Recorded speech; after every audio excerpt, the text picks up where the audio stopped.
Existentialism is a philosophical theory that emphasizes the existence of the individual person as free to determine their own fate through acts of the will. Some important existential figures include Soren Kierkegaard, Friedrich Nietzsche, Martin Heidegger, Jean-Paul Sartre, Albert Camus, and Simone de Beauvoir. Soren Kierkegaard, born on May 5, 1813, was a prolific Danish philosopher. He is known as the father of existentialism for his focus on the individual and concrete human reality over abstract thinking.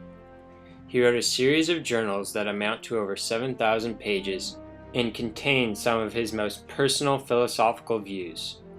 On August 1, 1835, he wrote, "What I really need is to get clear about what I must do, not what I must know, except insofar as knowledge must precede every act. What matters is to find a purpose, to see what it really is that God wills that I shall do. The crucial thing is to find a truth for me, to find the idea for which I am willing to live and die."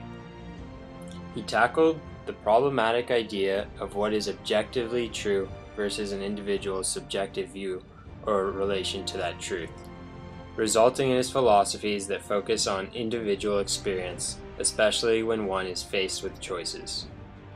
Kierkegaard's philosophical views have influenced many existential figures, including Jean-Paul Sartre and Martin Heidegger, who are two atheistic existentialists that reject many of his theological views.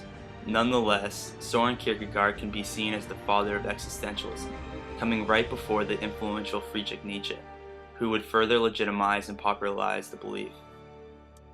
Friedrich Nietzsche was born October 15, 1844, in a small German village under Prussian rule.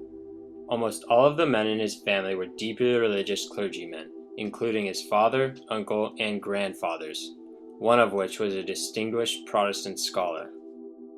Unsurprisingly, Nietzsche was assumed to one day be a minister like all the other men of his family. However, it was this theological background that gave Nietzsche the knowledge essential to challenging the current religious institutions of his time. At the age of 18, Nietzsche discovered philosophy and lost all faith in traditional religion.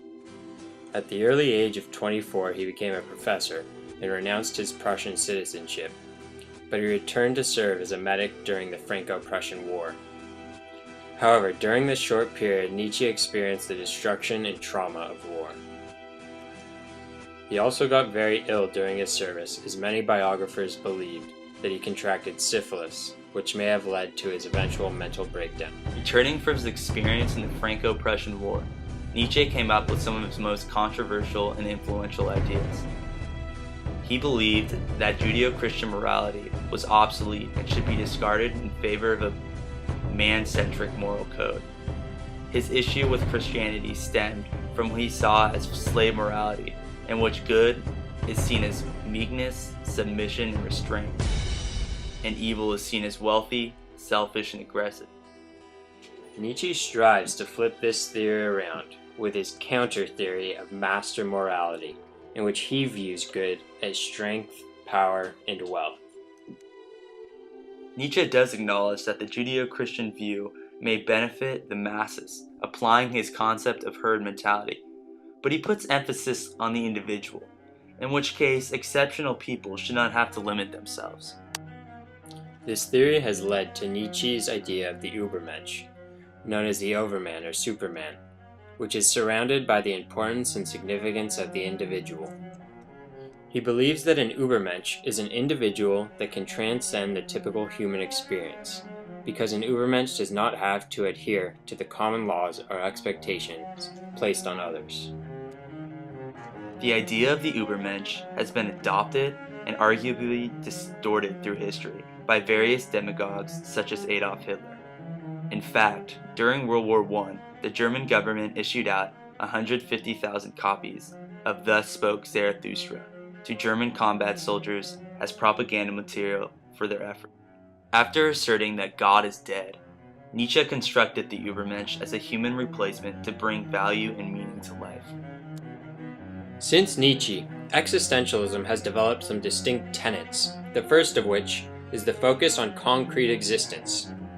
Human life should revolve around and be motivated by the human form, not by abstract themes or questions.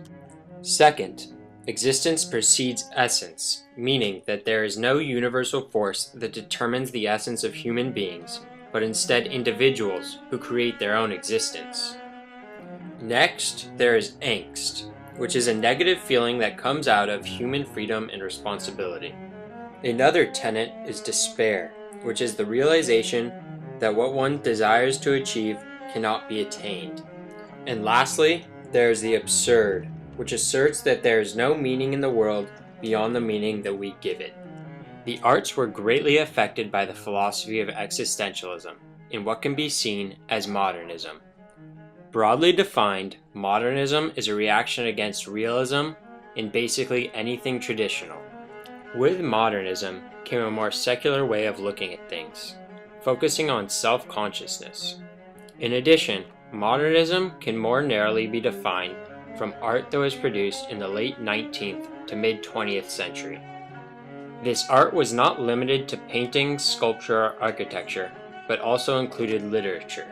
Ernest Hemingway exemplified modernism in many of his works, especially A Farewell to Arms. Hemingway is distinctly modern in A Farewell to Arms through his new groundbreaking writing style of omission and his unique simplicity, as well as his reaction against the Romantics.